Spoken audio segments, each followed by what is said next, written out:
So thank you so much, Mark, for joining me.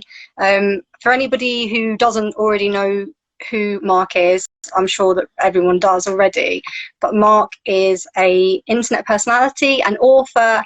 He makes fantastic content on anxiety, OCD, and I first fell in love with his content when I started to watch the incredible and unique ways that he broke down mental health issues, because I think that you just have a fantastic way of making it so accessible and understandable for people.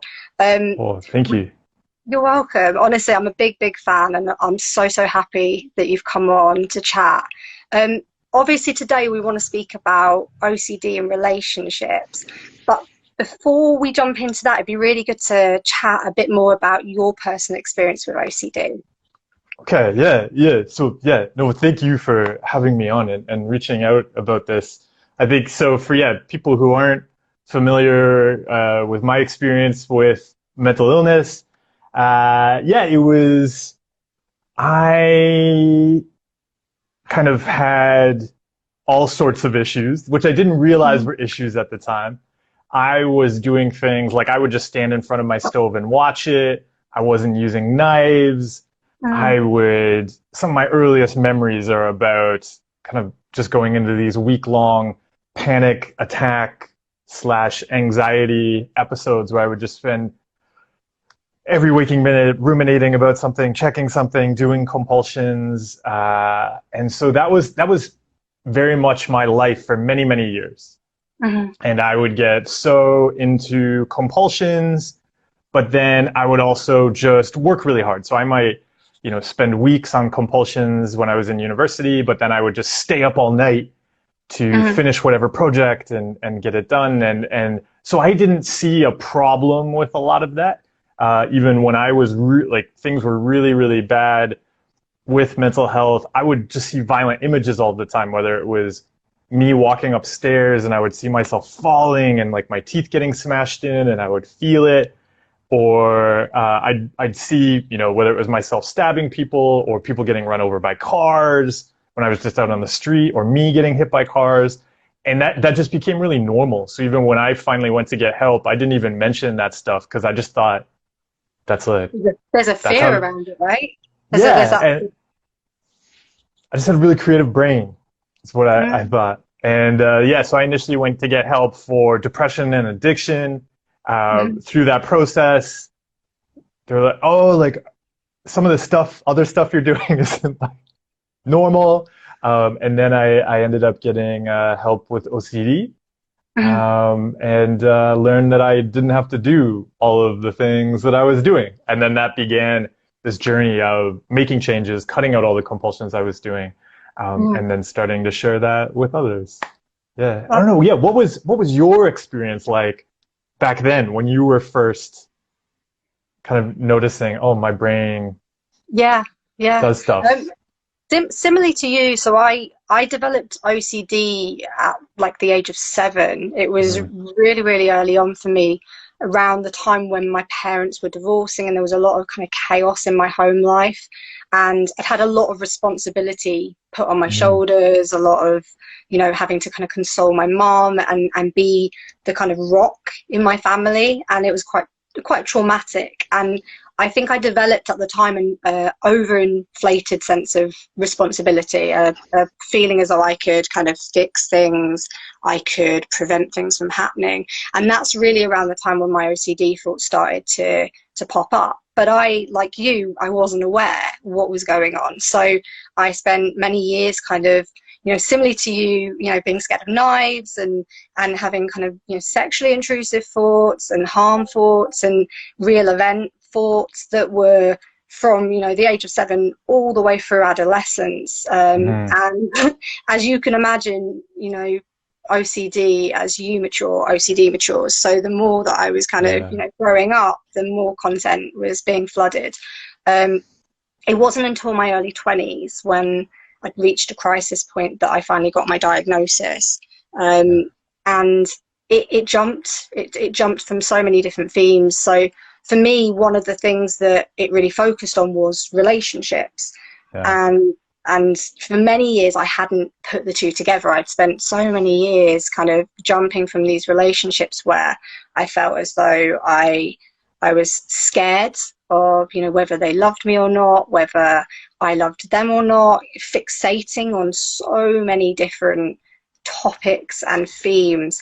And it was only when I started to kind of dig deeper and do more inner work that I started to make the connection that actually, regardless of all the different themes, it was actually more of a core fear that was fueling my OCD. One of the things that was really interesting in terms of the videos that you've done, I remember you mentioning seeing OCD as a weed. And I really, really loved that analogy. It's something similar to, I like to call the root of OCD the OCD seed. But I'd absolutely love to hear your kind of journey as to how you kind of came up with that analogy for the OCD being a weed. I think it's interesting to talk about relationships because, I had all sorts of compulsions around relationships, seeing, like if anything was wrong in the relationship, well, like it had to end. And I started to realize how that was very similar to the contamination compulsions I struggled with as well.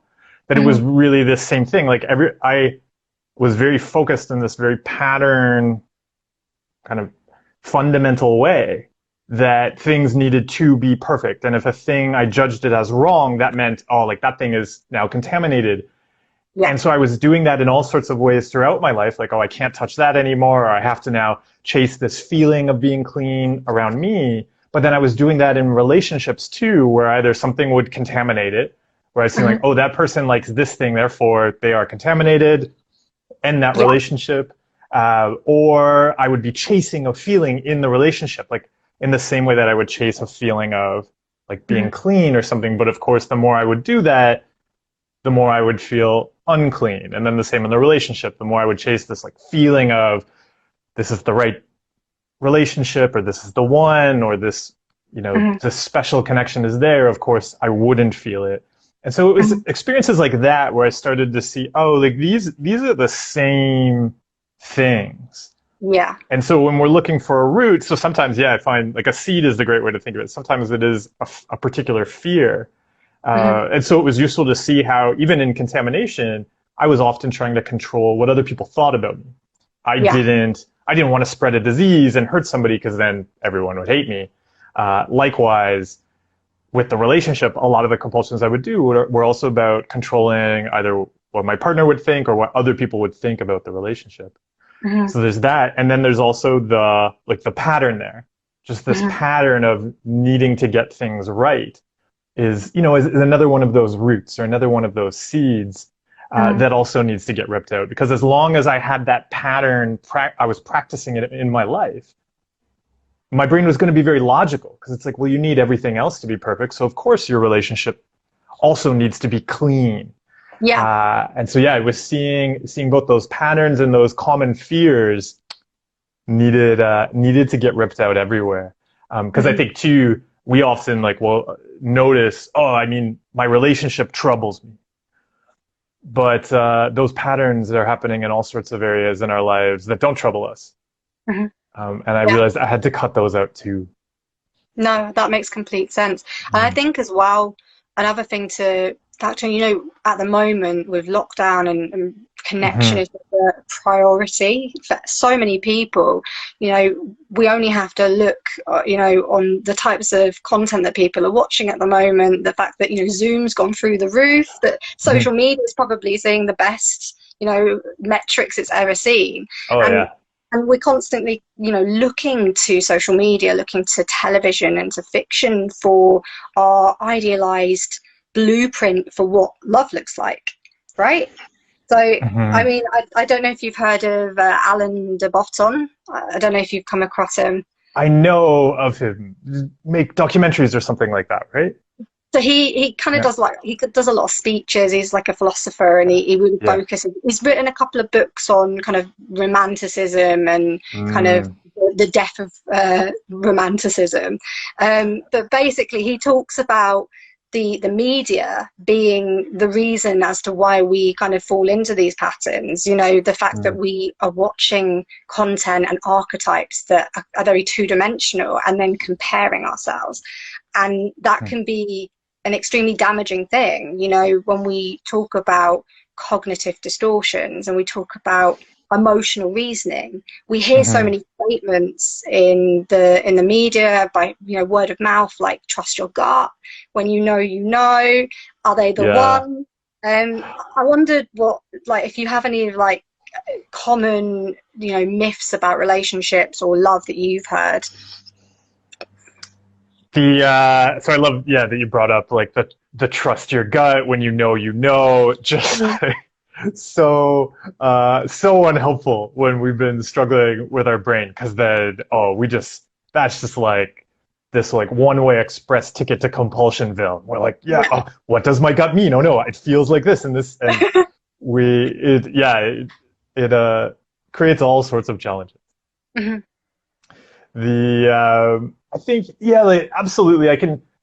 What I find about the myths that come up in the media, and even, you know, whether we read them in articles too, because, like, I mean, that's something we'll see a lot when people are running into relationship, like OCD and relationship issues, is that quickly it's like, okay, I'm going to go read all of these stories online about relationships. Am I doing this normal? How do people handle this? Do they know? All of that kind of stuff.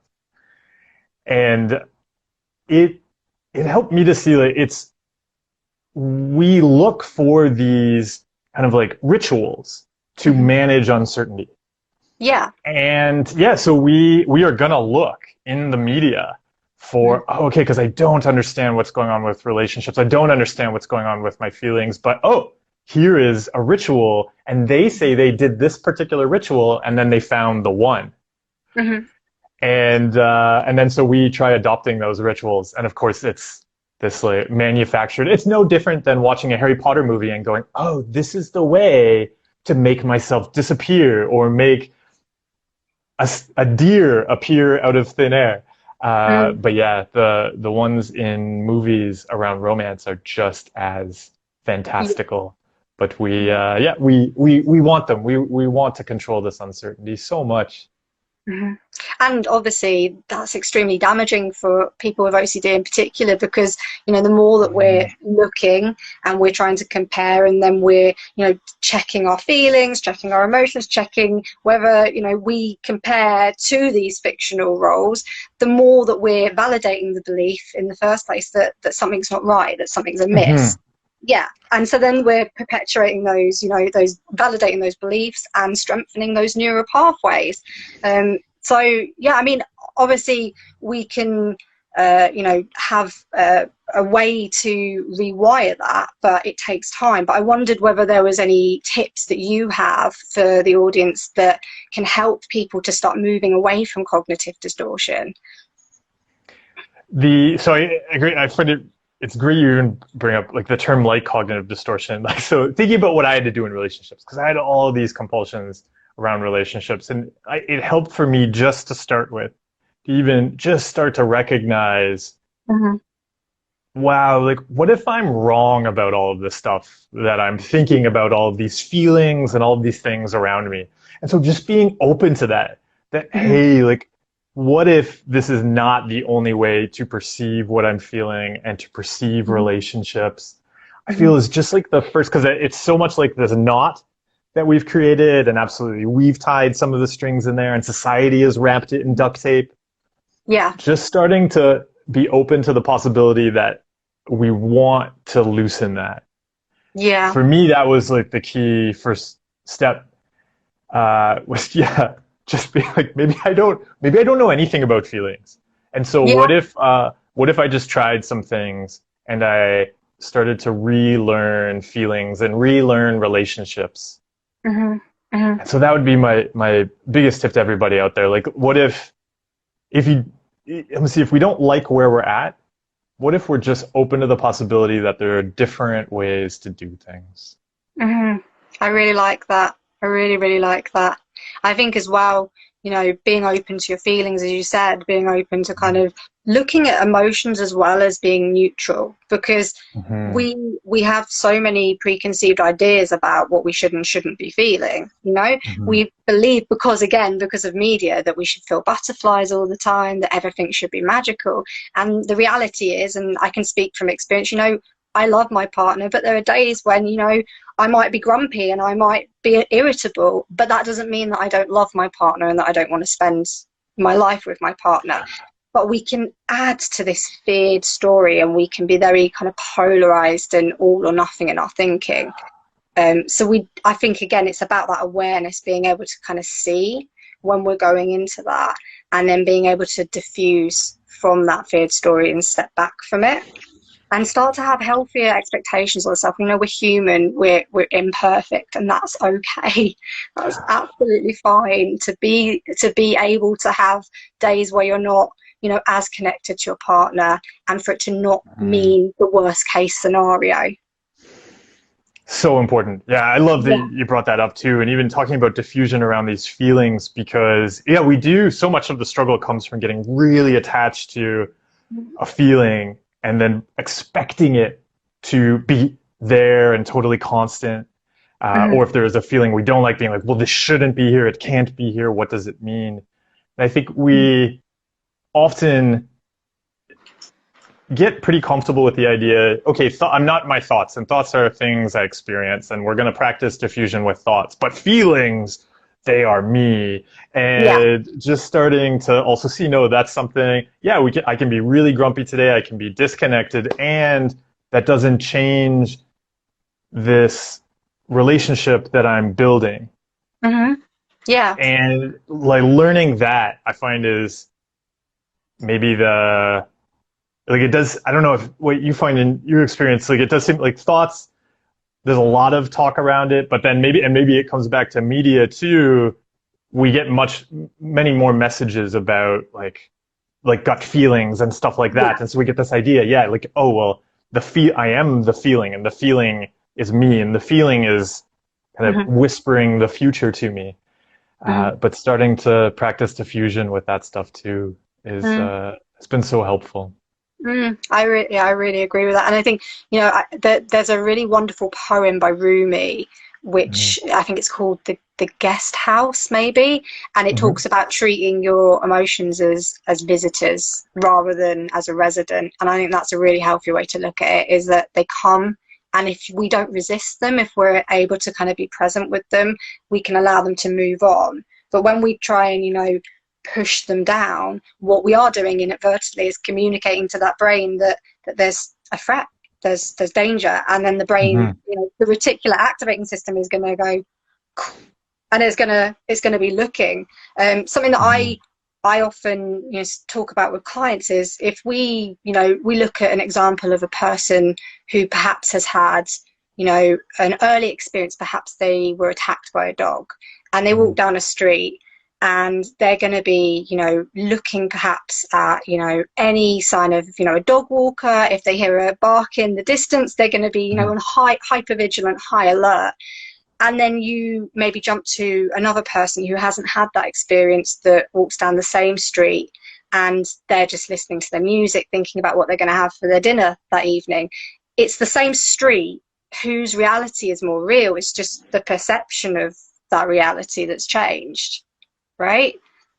Totally. And I think that's so useful to see, especially around relationship issues and work that we do, that there is so often a history there. Even if this is something that we care about so much. We often care about other people so much, and building relationships and feeling supported and being with people. And there is often there'll be painful experiences we've had in the past. And even though we think, oh, that was way in the past, I'm over that. There often is still that younger self inside of us that very much remembers that painful experience in the past and does not want it to happen again. And so, of course, it's there watching, just like that person with the experience with the dog.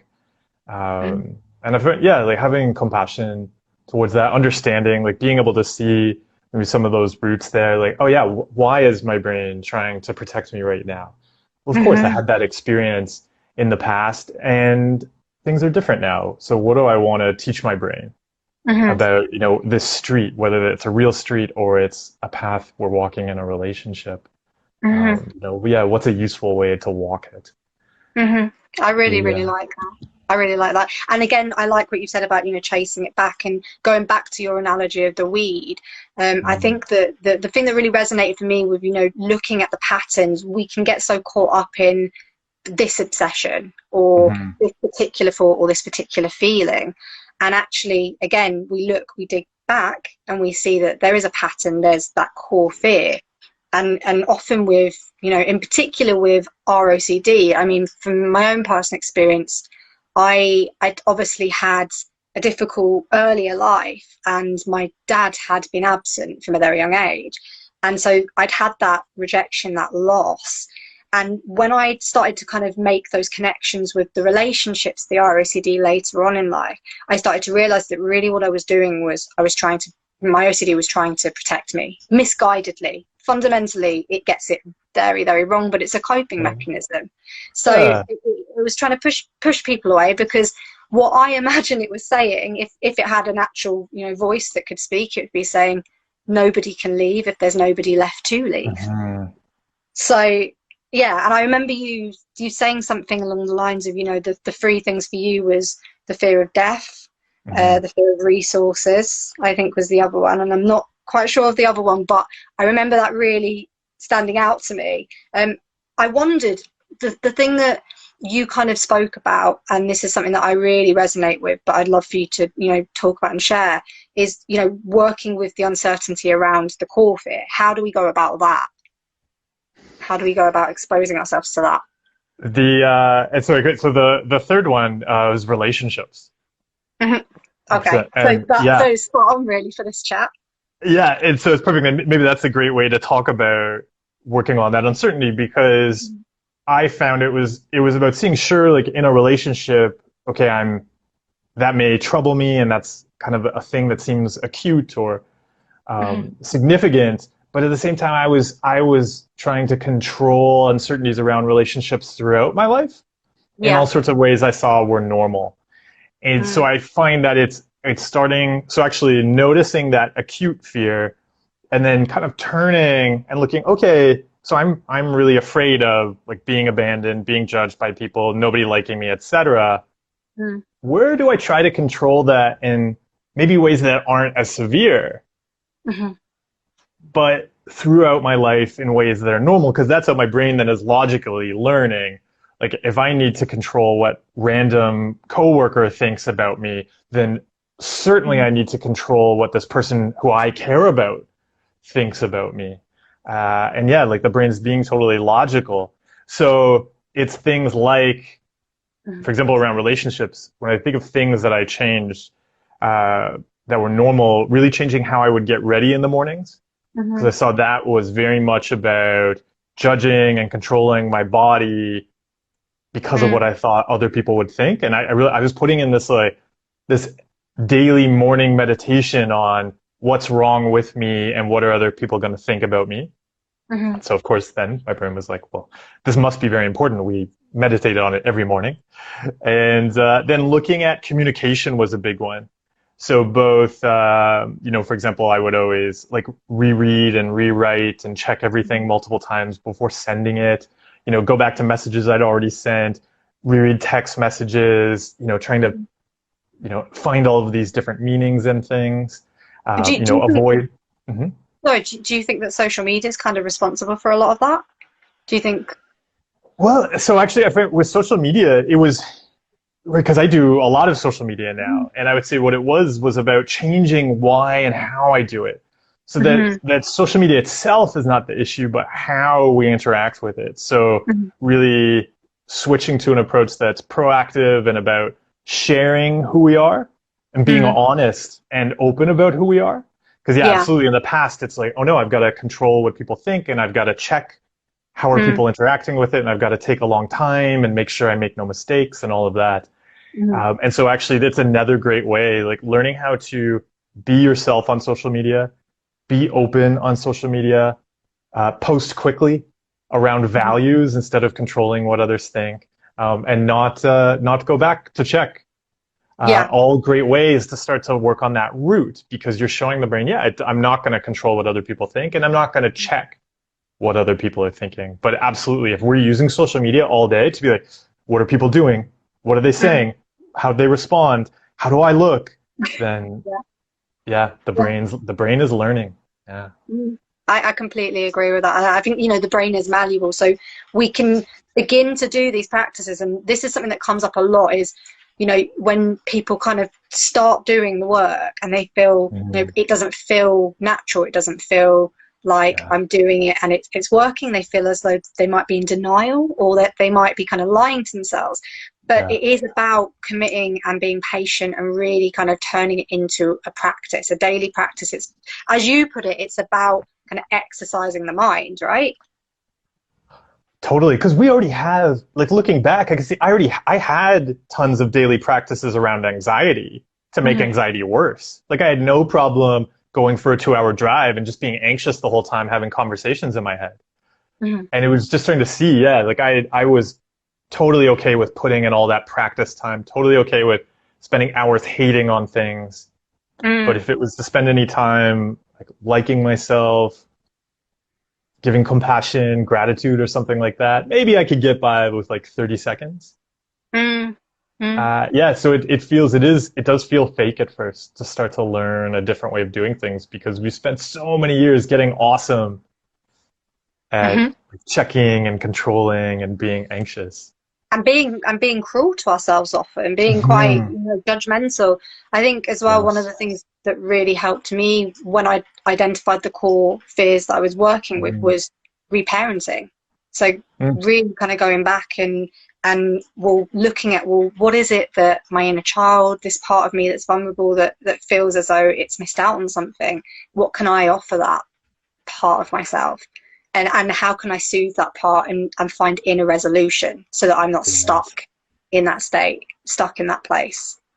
Totally. I found that was one of the most useful things to explore for myself. So thinking about those roots, seeing that I was always trying to get something from other people and exploring what that was and how I could start to give it to myself. Because, just trying to get it elsewhere was just creating so much struggle and pain. And of course, not getting me the thing I was looking for, which always made me chase it even more. But yeah, when we can give that to ourselves, it's just much more enjoyable. And also, I think another thing to really say is that it can feel intense, and it can feel as though it gets worse before it gets better, because again, we live in a world where, with social media and getting dopamine rushes, and it's almost like, pulling down that almost slot machine when you're on Instagram. We've grown to want instant gratification, want quick results, but I'm sure you can kind of expand on the fact that recovery is a journey. It takes time. There are ups, there are downs, and it's very unique to the individual. I don't know if you could share any stories from your own recovery, about how it kind of wasn't necessarily linear for you. Yeah, because I think it's great to think of that. And even I was just talking about the uncertainty curve recently, like just recognizing that of course, when we start to cut out compulsions and things like that, even though we think we're already at the extreme of anxiety or whatever it is we're running into, it's going to increase. The brain, or if we kind of tell the brain, hey, I'm not going to do these compulsions anymore, the brain is going to go look for them somewhere else. So it's suddenly going to be throwing up all these other intrusive thoughts, and we may see it as like, oh no, it's changing themes and so on. But it helped me so much to see, that's actually part of progressing. It's not actually going backwards. And so I think part of to understanding that journey was shifting how I was going to measure progress. Because when we base it around thoughts and feelings, that's kind of like measuring progress in the gym around like sweat. Like, am I sweating less? Because if I sweat less, somehow that's going to mean I'm getting in better shape. But actually, getting in better shape is going to mean sweating more and maybe dropping the weights and collapsing on the floor of the gym. And that's okay. Like, that's totally part of it. And so I think on my own journey, things that, like, right from the start, the very first So yeah, thinking about anybody who's going into therapy, the very first compulsions I had to cut out in therapy, I couldn't do it. Mm, And so these were supposed to be the like easiest ones that we were starting with. mm, And it was just to lock the door and not check it. mm, And it created so much more anxiety. I was doing so many more compulsions before leaving the house. And so there was so often I would end up doing so many compulsions that I would be late for school. So I'd be like, oh, I'm late, so I'll just check it because I have to go. I'll do it tomorrow. And then tomorrow would come again. I would just start doing all of these compulsions because I knew I was going to try to not check it. I wouldn't do it. mhm. And so it took, and then so I went back to therapy the end of that week. I was like, I didn't do it. And then, yeah, I had to try again. And just seeing like that experience is very normal. And Mm, it's so good that I didn't say, oh, well, this doesn't work. It mhm. made things worse. Because no, that like is exactly what happens. And I could cut the compulsion out. So yeah, it was tough, but then the next week I did. Yeah, yeah. Yeah. No, I mean, well done to you. It can feel very daunting at the beginning of the process, but Mm, it is about, making that commitment and persevering. And I feel like, you start very small and you kind of build up tolerance and you really gain momentum as you go through the process. But you have to, and we all have to remember that OCD is an illogical thing. It's going to be doing everything in its power, screaming at you to try and entice you back in to the cycle. It's going to try and keep you. And how else does it try and keep you in the cycle but to kind of, change the perspective in which it's mhm, coming at you? It's sneaky. It's a sneaky condition. It's very complex. And it's about sticking to your recovery plan and also following, your value system, having a really good kind of value system that you can apply to yourself, and knowing that outside of your thoughts, your feelings, you can follow that action plan and be confident in that. Um, I really like it as an onion analogy that I have for it, which is mhm, about peeling back the different layers of OCD and understanding that, when you think that it's coming at it from one angle and then it comes at it from another, it's still mhm. OCD. It's Yep. always still OCD. It's just the many different faces. Um, yeah, I don't know if you have any kind of similar um, analogies that really kind of summarize how sneaky OCD can be, but yeah. Well, no, I think what you said there is totally true, and the onion analogy is always great because I always find like the onion is great for the layers because it's many ways how we built it up over the years, and so one of the ways that people can often get tripped up is that we peel away a layer. We're like, okay, this recent compulsion, I'm gonna cut it out. We cut it out. We're like, oh, Mhm. this is great. I cut it out. Those thoughts have gone away. Yeah, and then some intrusive thoughts or something that we struggled with years ago and we thought we left behind suddenly are back. Mhm. And if we're measuring progress by like presence of thoughts and feelings, we're like, oh no, I thought I had conquered these and now they're back. But I find it really helpful to see it's just the brain's onion that actually we didn't really conquer those before. We just developed new compulsions and then the brain added new thoughts on. And so now that we've peeled away one layer of the onion, now's our chance to come back up against those old uncertainties, those old intrusive thoughts, and learn healthy skills with them. Mhm. But it'll 100% be a really common way that, yeah, OCD loves to trip people up Mhm. because too it knows that, well, the way we maybe handled those thoughts in the past wasn't like we just did a bunch of compulsions to make them go away. Mhm. So the brain sees like, oh, you're cutting out compulsions around that topic X over here. But I Mhm. know in the past with topic Y, you did lots of compulsions. So Mhm. here you go. And it'll do that. And then we'll learn how to handle that in a healthy way. And then, yeah, it's going to pop up with something else. It might be physical sensations. Mhm. Always a super one it loves because we're like, oh, it's not a thought though. It's a real physical sensation. Yeah. And then boom, we're back in the compulsions. Yeah. So Yeah. learning, I find, yeah, like keeping, like you were saying there, keeping that focus on what our recovery plan is, what our valued actions are, because those Mhm. we can be consistent with Mhm. regardless of the latest thing the brain is going to throw up. I really, really resonate with that. And I think as well, something that came up for me and something that I hear quite often, when they're doing exposure, and there tends to be that kind of fear about, well, what if it makes me worse? What if, I'm going to catch somebody else's obsessions? And I often say, these are resistance statements. These are fear speaking. But it's a really interesting kind of thing to explore with OCD, with resistance and with that kind of inner conflict as to, we consciously may want to recover, but often at times there can be subconsciously, we're working in the opposite direction. There's interesting, I'm not sure if you've read any David Hawkins. No. So David Hawkins wrote an incredible book called Letting Go, and it's to do with emotional states that we go along in terms of the scale of individuation, enlightenment. But he talks about the gain that we get from actions that we partake in, whether those be destructive behavior patterns, unhealthy coping mechanisms. And it sounds strange when you think, is there a gain to OCD? Is there a gain to anxiety?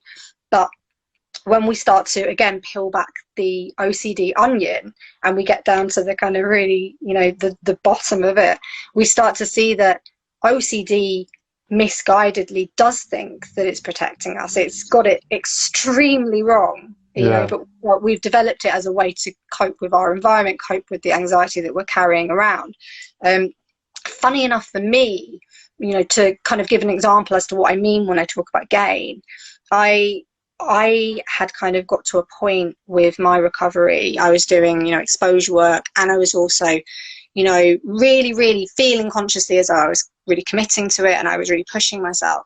And then through doing the inner work alongside it, I started to understand that there was a part of me that was holding on to OCD. And I was holding on to OCD because, in a weird, twisted way, I believed that having OCD actually made me feel more moral and feel like a good person. I felt as though I had certainty, because otherwise, why else would I be punishing myself? Why else would I be giving myself a life sentence for the perceived flaws that I had, the perceived mistakes, the guilt that I felt, the shame that I felt over my thoughts, my feelings, my urges, my memories? Why else? And so I was punishing myself. And something that Hawkins talks about is surrendering the gain, the reward that we get, which is a scary, scary prospect. But by doing so, we're actually gaining something even better, something healthier, which is we're able to, become our own ally. We're able to become more independent, have more trust in ourselves, and also to become comfortable with being imperfect. I think that's something that every person, with anxiety, with OCD, could really benefit from, is really embracing that nobody is perfect. Nobody is, this kind of pinnacle of perfection that we all hold ourselves to. I don't know what your thoughts are on that, but this is a great topic. I've had it's always I find it a great topic to tackle, but just this week particularly, I've received a bunch of questions on this. So I love, and exactly around, because I find it's so true. We need to stay there, because I'm gonna touch this thing that I hate just so I feel hate, and then be like, oh yeah, that's a bad thing, so I dislike it still. Okay, whew. But then we're stuck there with it. So what did you find really helpful for starting to let go of that gain? Because it does feel like, oh, but if I don't stay here and confirm that I hate that, what if it means what if I don't hate it? And so we're giving up that reassurance that we dislike this thing. Yeah, what really helped you with that? So interesting, this is where it ties into exposure. So for me, what I would do is I would do a combination of exposure with somatic experiencing. So I would trigger myself around the fear that if I let go of OCD, perhaps I was immoral, perhaps I was imperfect. A technique that I really, really recommend and I use is to do deliberate uncertainty responses. So when my voice was going off in my head, I might get, oh, you said this thing and you're a terrible person. You had this thought about your partner. That means you don't love them and you're a monster and, they're never going to forgive you. And I would use that response and I would say, you might be right, OCD. Then again, you might be wrong. We just can't be sure, and that's okay. The only thing we can be certain about is that we're uncertain. So let's just get on with our day. And it might, for 5 minutes come at me with a different response, but you haven't looked at it from this perspective. Or what if you're, in denial and you're just lying to me? And I'd say, maybe I am lying to you, maybe I'm not. And I would just keep following that through. Or using humor. Humor was a really powerful tool. I would escalate it in my head. So I'd be like, you know what? I had a thought that person over there was attractive, and I'm worried about it. And instead of going, what does it mean? Oh my God, that must mean that X and Y. I'd go, yeah, I'm attracted to that person. I'm also attracted to that tree over there. I'm just attracted to everybody, OCD, and it's cool. Yeah. It's absolutely cool. And again, what we said before, it can feel super unnatural, like you're in denial in the beginning, but it's about retraining the brain, and the brain, it will learn. It's like going down a route all this time. The OCD is that motorway that you keep using, and so it's familiar. And we're wanting to switch to a dirt road at the moment, which hasn't been used, feels really unnatural. Yeah, but the more that we walk down it, the more it becomes defined. And then the government, the council go, let's put a motorway there. We're going to build a motorway there, and we're going to route people that way now, and it's healthier. So that was definitely the response side of the kind of how I got over it. And then the somatic experiencing, the exposure that I did around it would be looking at, I would record statements. So anything that kind of fear-based statements around morality, responsibility, guilt, shame. And I would listen to my own voice and I would sit with those feelings. But rather than sitting and then going into the compulsion, I would then feel it in my body and chase it back to previous experiences. So when did I feel this feeling before? And a time before that. Okay, I felt it before. Okay, well, when I felt it before, I obviously didn't process it. I hadn't actually felt it, and it's become stuck, and it keeps trying to come up. It keeps trying to tell me that, hey, I'm here and I need attention. I need you to look at this. And I sat with it. And it sounds easier said than done again, but like everything with ERP, it's baby steps, and you take it at your own pace, and what works for you. You don't necessarily have to jump in with an extreme version of that, but you can set aside, a minute where you perhaps do a delayed response exercise, and then you kind of build up. And you talk about the mind being, like a gym, you exercise it like you would. I think you actually had a really great analogy about weightlifting. If you want to share that, I think that's a really great way to summarize it. I find it's always exactly, but you already, described it, I think, awesomely there. Yeah, like that. It just is like weightlifting. Like it. And I think too, one of the things that we're always surprised by is sometimes we can do more than we think we can. And so I think one thing we'll often do that I always now kind of cushion these analogies around the gym with, because we think like, oh, well, I've got to start small or I'll get an injury. It's just like a gym. But then so we start super, super small, and we're like, oh, just like take it like little step by little step. Because we're so afraid of failure, too. But making it okay, and often that's because we've had some experience in the past. We're like, oh, I can't fail again. It'll be embarrassing. I'll be hurt, etc. But yeah, even making it okay, though, even as we try different things, to make it okay to experiment. Like maybe we can do that thing that we think is really scary, and if we can't, that's okay too. We'll see, like, why was it difficult? Like, what is, and we'll see, like, oh, maybe there is something that, okay, let's take a next couple of weeks of like building up around that. because we totally can, just like building a muscle or improving flexibility, that it really works the same. And we wouldn't judge in the gym, yeah, if we, especially say we'd had an experience in the past where we had an injury. Mm-hmm. So now it's about learning how to bring movement back into that joint and break down the scar tissue. And we would come at it with that understanding, like, okay, yeah, there's that feeling there. It's from the past, like you were just describing there.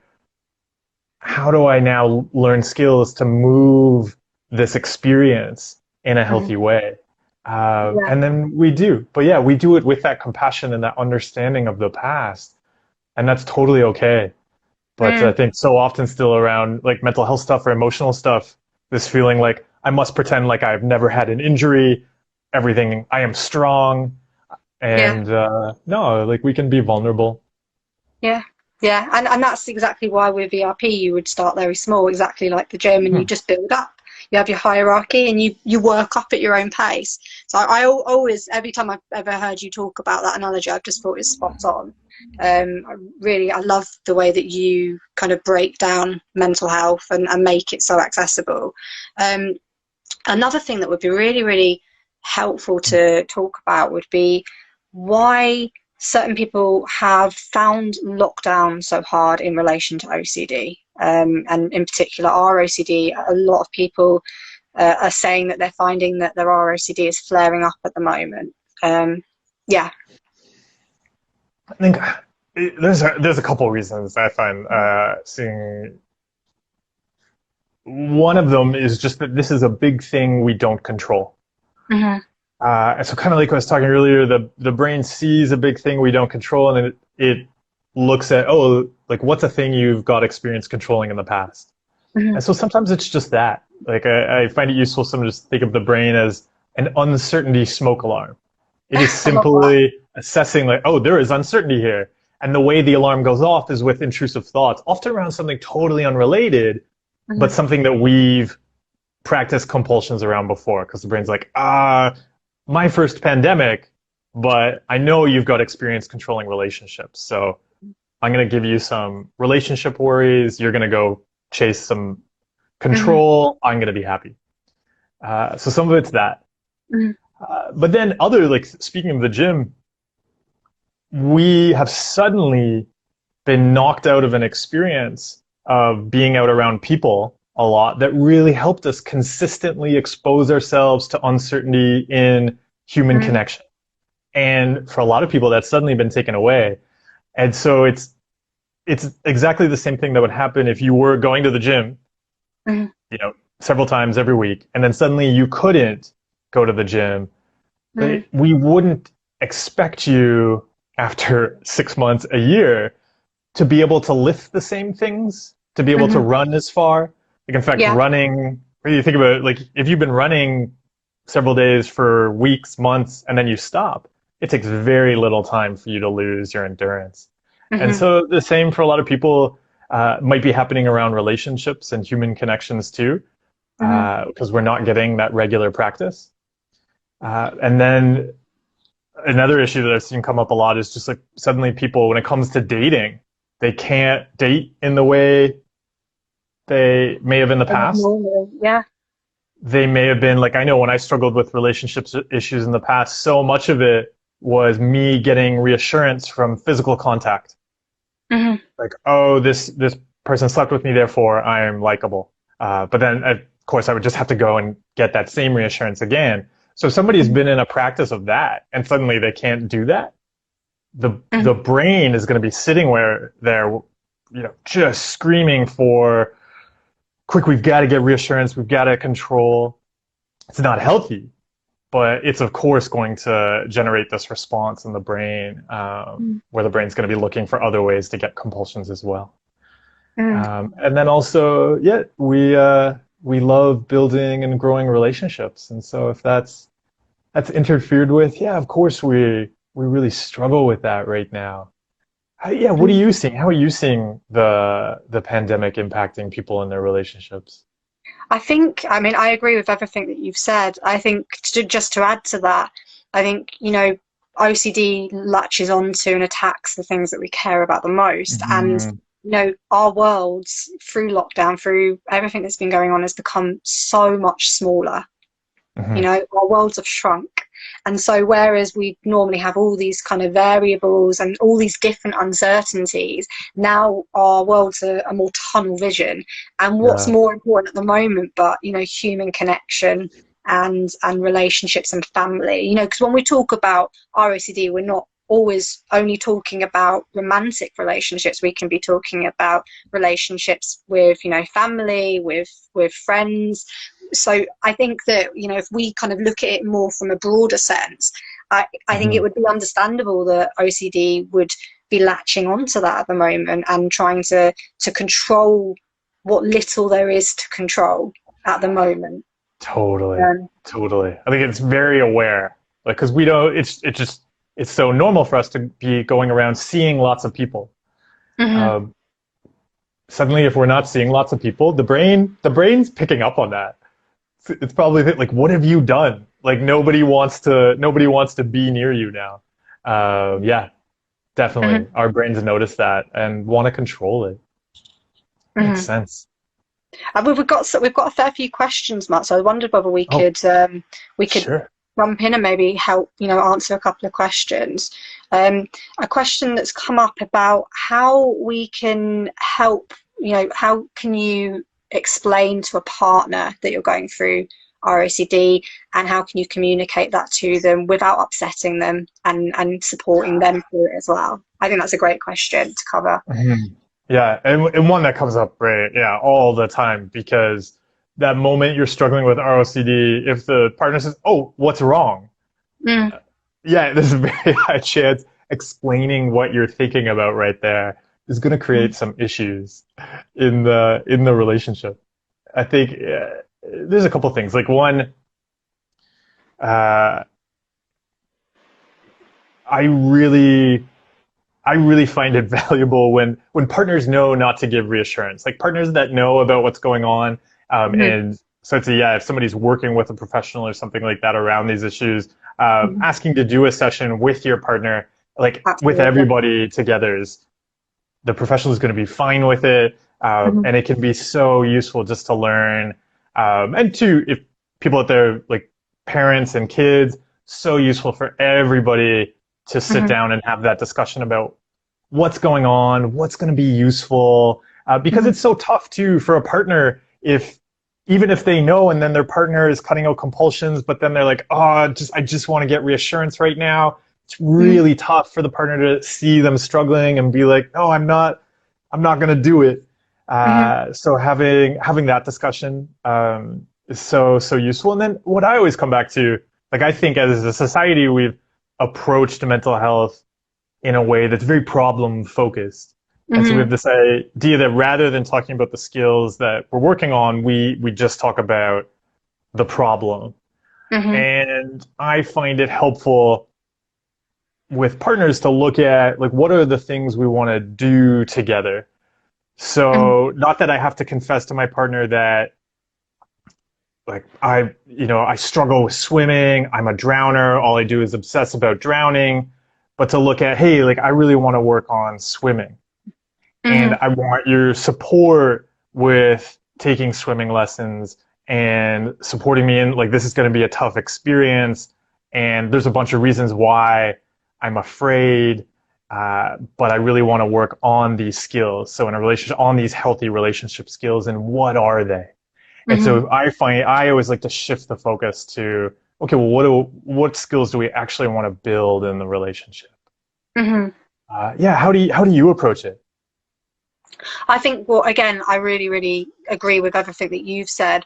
I think another thing to add would be, really, if they're open and you've got a really supportive partner that's wanting to Mhm. kind of, work with you on this, encouraging them to kind of really educate themselves on RCD, how it Yeah. works, and also, reassuring them because, they are allowed reassurance. They haven't got OCD. So reassuring them that this is a thing that you're working on that's very intrinsical to you rather than them. It's not a problem that is, although it may feel as though it's focused on your relationship with your partner, Mhm. it's not their issue, they aren't responsible for fixing you. They can offer you support as long as that's not reassurance.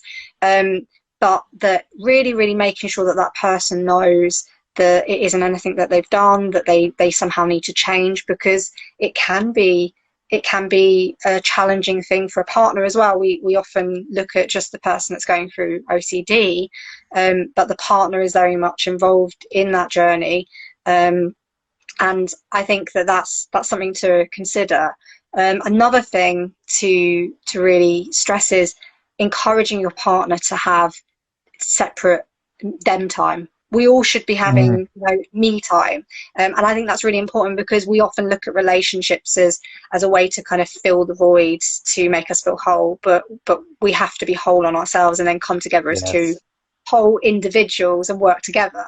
So I think it's about really setting boundaries with your partner and saying, because often I've heard this from so many people, worries about if my partner doesn't want to be with me all the time, and especially in lockdown, when we're all living under each other's skins. But if my partner doesn't want to spend every minute of the day with me, then maybe they've lost interest, maybe I've done something wrong.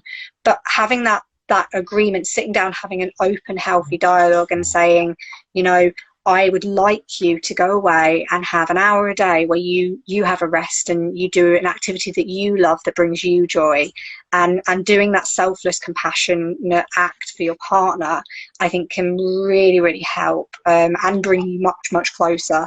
So yeah, I would say that that's definitely something that I would stress for somebody wanting to help their partner understand.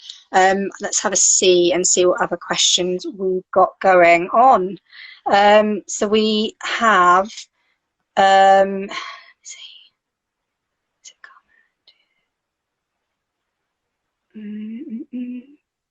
we've got a couple of questions actually coming through about false memory OCD, false memories around, perhaps, I know that it can very much overlap with ROCD as well. So how to best deal with false memories. I'll let you start off. Well, so you brought up one of my most best favorite tricks earlier with like the humor, like playing around with this stuff. And so I think memories, again, is one of those areas where we'll go, oh, but it's not a thought, I think it's a memory, and we somehow get very attached to memories. And so part of it is seeing, this is brain stuff, just like all the other brain stuff. But then, the way I approach it is totally what you talked about earlier. I look for, like, what is my brain afraid of here? Yeah. Let's take it there. Yeah. So my brain's like, oh, I have this, like I used to have all sorts of compulsions around fear of harming other people, and I would remember, all sorts of things, and I would be back in the place. I'm like, whoa, I did this terrible thing. I can remember it. It really helped me to be like, well, of course I did that. Like, I didn't just kill that person. I killed everybody else there, and the police are coming later to pick me up. So do I want to spend my last day of freedom just ruminating about something? No, I want to go do things I care about, because I'm going to jail tomorrow forever because I just killed like tons of people. So that's the way I love to approach false memories. I love that. Absolutely love that. To add to that again, and that's a slightly different route, would be to again look at a memory as cognitively distorted, in terms of we cannot know from a memory what did or didn't happen. Memories are reconstructed, not recalled, and we can add additional meaning. Now, that's not to say that the memory isn't accurate, because we're not reassuring you here, but we can look at a memory and we can go, maybe it happened, maybe it didn't. It's not a reliable source. I need to, I'm going to go with my day, and I'm going to move away from the feared narrative that I've created. Oh, I don't know if I've lost you, Mark. I am still here, but it's, you know what it might be doing? What might it be doing? I think it only goes for an hour or something on the live. I think that might be what's, because I can hear you, but your video is frozen. No, it's back. You're unfrozen, and I think we are. I think we are still live. So, but you froze for seconds, but don't worry about it. Back. Technology. Technology. Let me see. how can I lose the fear of having a future together with my partner, is a question that's been asked. And so there, are they thinking about like they're afraid of like So, not? yeah, the fear of the future with their partner. How can they lose that fear? Yeah. So I find with any fear that we go into this problem solving mode where we think I must get rid of the fear. Like the fear Mhm. is the contamination. Oh, I Yeah. can't have this healthy relationship if there is this fear. And it's about the future. And then we put life on hold to go and solve this fear. Mhm. By doing that, we're actually making the fear come true, right? The fear is that something is going to affect the future, but then we're affecting the future by not living our lives and building the relationship. And so what I look at there is saying like, no, this fear can be here. I'm going to throw this fear in my pocket and I'm going to go build the relationship. And I'm Mhm. going to do that right now. Yeah. And that's what because yeah, the brain will often try to make things into this big thing. We've got to control the entire future and it must be perfect. This feeling must not be here, shouldn't be here. But just saying no, of course, this is a feeling I can have right now, just like anything else. And I'm going to go and I'm going to give my time and energy to building the relationship. I love that. I love that. And I would say as well, it's about reframing our mindset. So, Mhm. when we're thinking, how can I lose the fear? By trying to lose the fear, we're validating that the fear is something to be Mhm. feared and something that's wrong. And in Mhm. reality, even in relationships where OCD isn't present, doubts are normal. We can have confusion over on certain days, certain points, and especially if it's big milestones in life, that can bring up anxiety, and that's perfectly normal. But when we're actively trying to work away from that and push that away, that's Mhm. when it gets stuck on loop. Yes. Yeah. Yeah. So It's guaranteed. reframing that, I would say, is definitely the way. Mhm. Let's see if we've got any more. Um,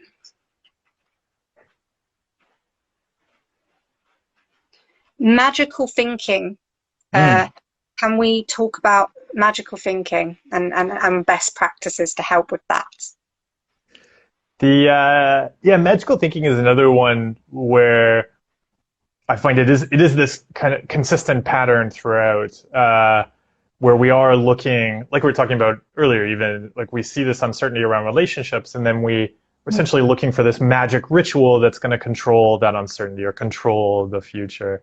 Mm-hmm. And what really helped me was just starting to see that actually that magical thinking pattern that if I do X, Y, Z, it's going to magically produce ABC results.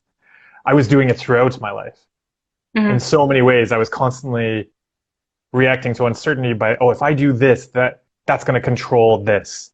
Mm-hmm. And so for me, it was seeing it's often much broader than how we define magical thinking. Mm-hmm. And I just look for any opportunity to break those equations. Yeah. And like a lot of that cognitive reframing you've discussed too, like noticing how, oh yeah, in my head right now, I'm thinking I'm this like going to control these things or control the future, or control other people with this magic ritual I'm doing. Mm-hmm. That no, I'm gonna do a thing, Yeah. and that's it. No, I love that. An exercise that I set people normally would be, I get them to imagine that I will stub or break my big toe in a Mhm. within a specific time frame, a very controlled specific time frame, and then I'll get them to actively kind of really will it to happen, and then resist any sort of ritual that would Yeah. counteract the possibility that I'm going to break my big toe. And Mhm. then after the agreed time, so that once they've done the exposure and sat with it, then they're allowed to kind of follow up and see if it's happened. And that helps to break the logic. And even if in the event, I always reiterate this, even in the event that I did break my big toe, it's because I'm clumsy. It's not because Yeah. it's got nothing to do with your thoughts being magical. We're not the X-Men. We haven't got telekinesis, but I am a massive klutz. But those sorts of exercises, you know, if you can work with a therapist, with a practitioner, and you can, or even with a partner, you know, starting to kind of really challenge breaking that belief that your thoughts can manifest reality, that your rituals can somehow prevent things. You know, if our thoughts really were magical, we'd all be millionaires by now. You know, I don't know how many times I've thought about, oh, if I won the lottery, I would, you know, buy a yacht and I'd be in Bali and I'd be doing all these wonderful things. But it hasn't happened because my thoughts aren't magical.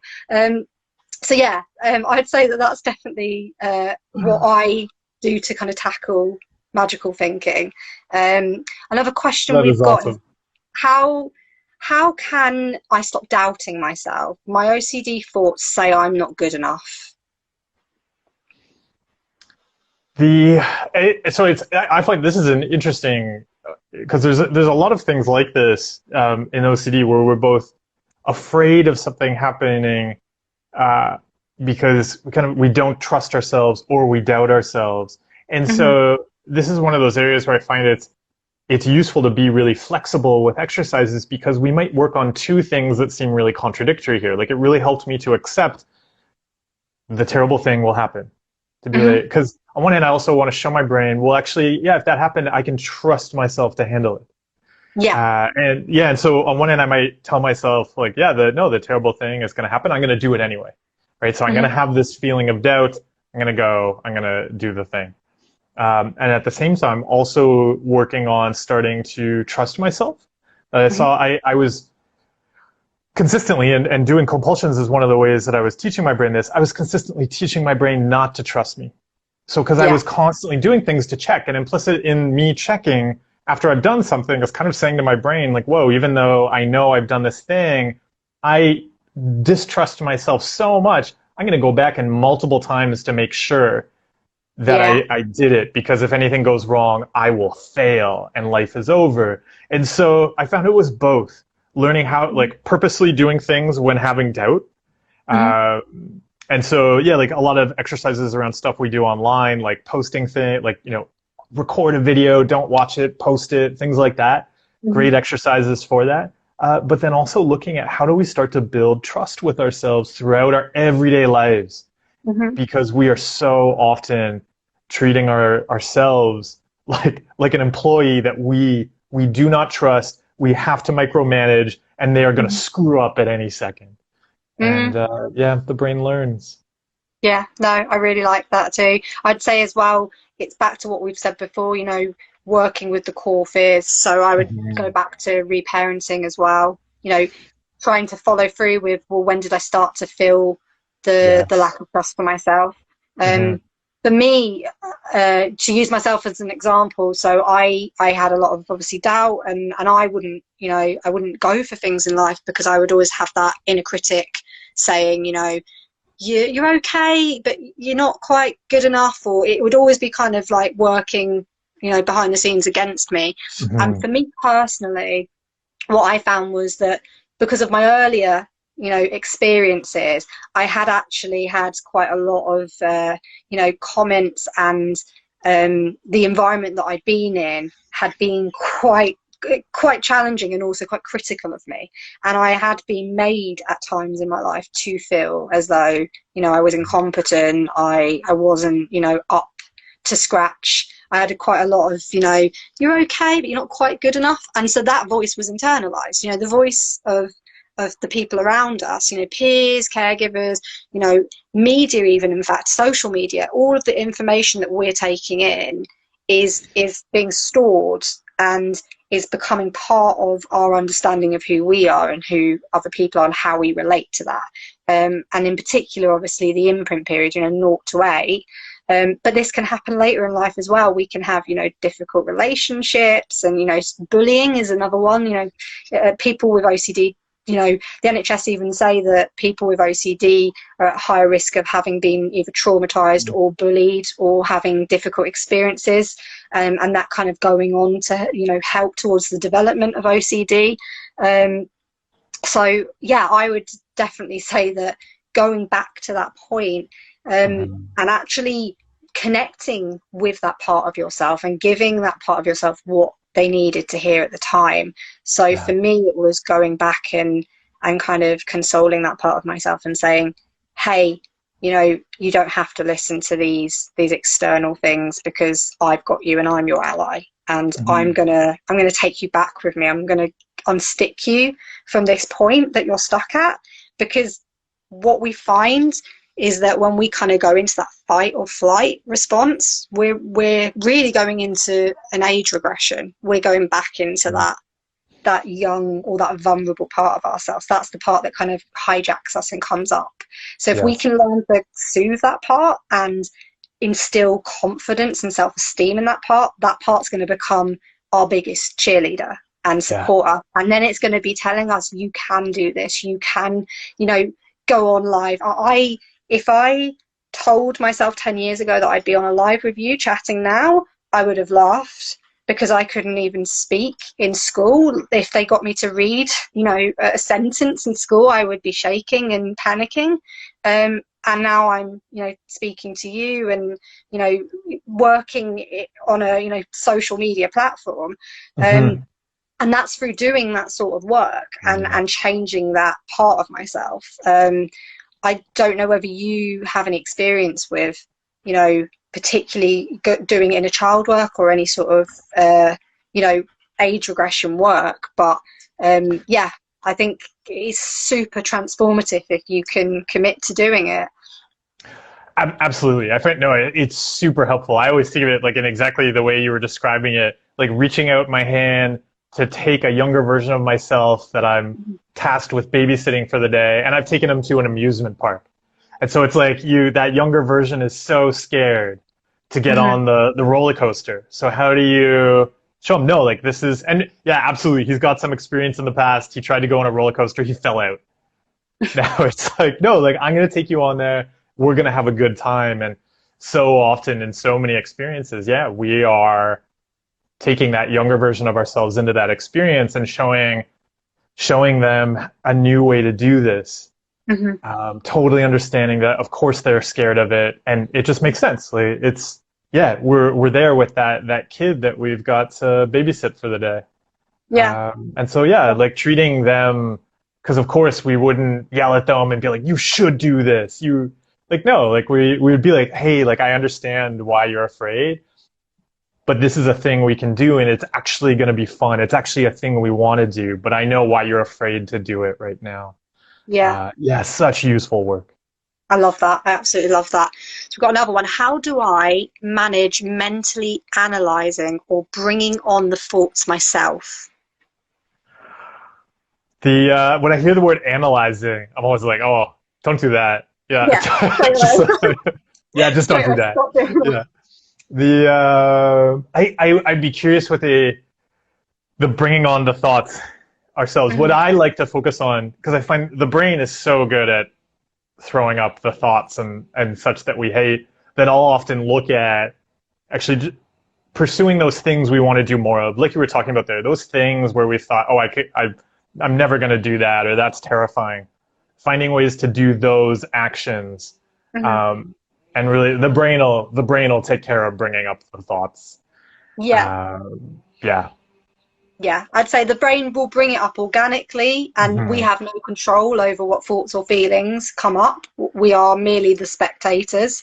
But yeah, trying to move away from bringing them up yourself, because again, you know, that is, you know, going into a compulsion. And oftentimes, you know, I call them covert compulsions, or you know, sneaky compulsions, because they're so sneaky, because there's so many that we hear about that are very kind of, you know, we know that reassurance seeking is a compulsion, but I often hear people saying, oh, I was doing really well. I managed to, you know, have a day where I was watching TV and I was really busy and I felt really good.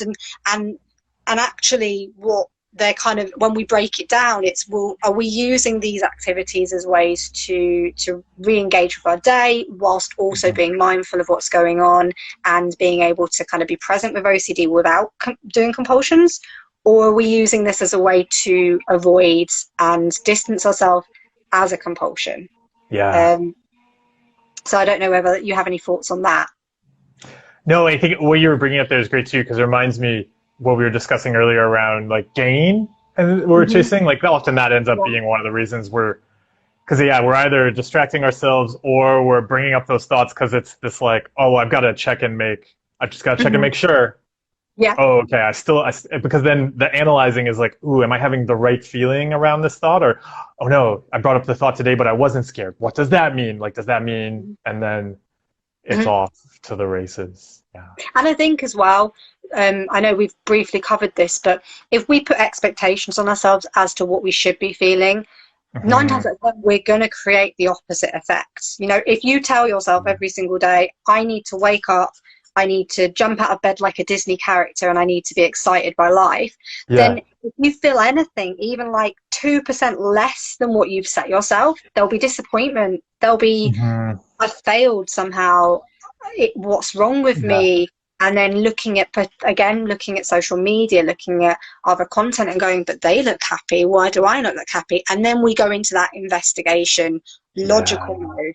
But we know that we cannot think our way out of OCD. We can't Google our way out of OCD. It's not logical.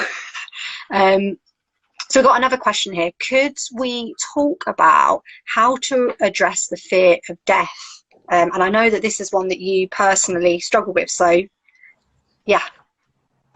I think the fear of death it's a very, obviously, like on this journey of taking better care of our mental health, we're going to most likely come to a different understanding and relationship with death. Like Mhm. we don't get out of this gym without saying hello to death and the relationship and experience we have with it. Mhm. And yeah, like I found like because I, having really no insight to what I was going through, then when I would work on exercises like accepting, so instead of accepting that I'd killed other people, I was often afraid that I was about to die. So whether Mhm. something had happened physically, I always thought people were trying to poison me and things like that. So I would often be convinced I was going to die. Mhm. And so, yeah, accepting that no, like I am going to die. And you know, I always talk about keeping death close. And so even now being able to say, well, no, like I could be dead tomorrow. Like, so how do I want to spend today? How Mhm. do I want to spend today in a way that matters to me? Mhm. And letting, like, keeping that close and like touching it. Like, of course, the fear of death hurts because we care about living and we want Yeah. to live. And so really being able to touch it has become a way to live and say, yeah, Mhm. no, like, absolutely. Like death is very, very close and very real. So how do I want to live right now in a Mhm. way that matters to me, in a way that's valuable to those around me? I love that. I love that. And in addition to that would be the element of again doing an exposure around it, sitting, meditating, visualization. There is actually a specific type of meditation where you can kind of visualize that. Um, but yeah, being able to kind of slowly at your own pace kind of sit and work up to becoming more tolerant of that fear and then slowly reducing your anxiety around that. But I really, really love what you said, Mark. I think that that's honestly is a fantastic way to deal with that. Mm. Got another one here. How do I work on core fears? I find that it's about looking at how those core fears are present throughout our daily lives in very Mm. normal activities and starting to go after those. Hmm. The like starting to because that's where we're spending the bulk of the time practicing. So a Hmm. person probably missed earlier. If you go back in the stream, we were talking about fears around other people. So Hmm. social anxiety. So yeah, if I'm spending all day from the time I wake up trying to control what other people are going to think about me, trying to control how I look because I think that's what's going to influence what they think. If I'm right away checking my messages to be like, oh, did somebody respond to that thing I sent yesterday? Are they upset? Ooh, okay, they're not upset about me. I didn't do anything wrong yesterday. If that's our practice right from the time we wake up, then of course our brains are going to be terrified of other people judging us and they're going to look for other things that people may judge us about. And Hmm. those things might be what we label as the problem. But it really helped me to see my brain was learning that through all of the very normal ways that I was constantly trying to control what others think. So yeah, I look for those that actually it's about kind of pivoting away from the big stuff and going after all the little ways we teach the brain about those core fears. No, I like that. I really like that. We've got how do how do I deal with the fear of being insignificant, like you don't really matter and your absence won't matter? This is always a really interesting one to explore, and so I would have all sorts of other questions there. Because one of the things that was really helpful for me to notice, so even like when we talk about social anxiety fears, part of the reason for being afraid of that is I was constantly trying to get stuff from other people. Right? I saw myself as lacking something, and okay, I need to get this reassurance that I am valuable. Or I was talking about that in relationships before. I need to get this physical contact to prove I'm valuable and likable. And so again, I was doing all these things throughout my life based on this idea that I'm not enough and I need to get stuff. And so it really helped to recognize that my value is in my existence, and I am whole and I want to give. And so making the switch from getting to giving was really key in all of the different ways that meant changing things in my life. And so I really started to look for, where am I trying to get stuff from other people? And how do I start to make it about giving? But yeah, there's all sorts of stuff to unpack in there, because yeah, so often at the kind of fundamental to doing all of these compulsions is this idea that we are lacking and we are not enough and we've got to like fill some hole. But then the more we try to fill that hole, some of the deeper it gets. And so yeah, it's a useful question to explore making changes around. And I would also say that, again, to add to that, it's about really finding meaning within yourself in terms of, you know, who do I want to be? How do I want to conduct myself and align with my own values?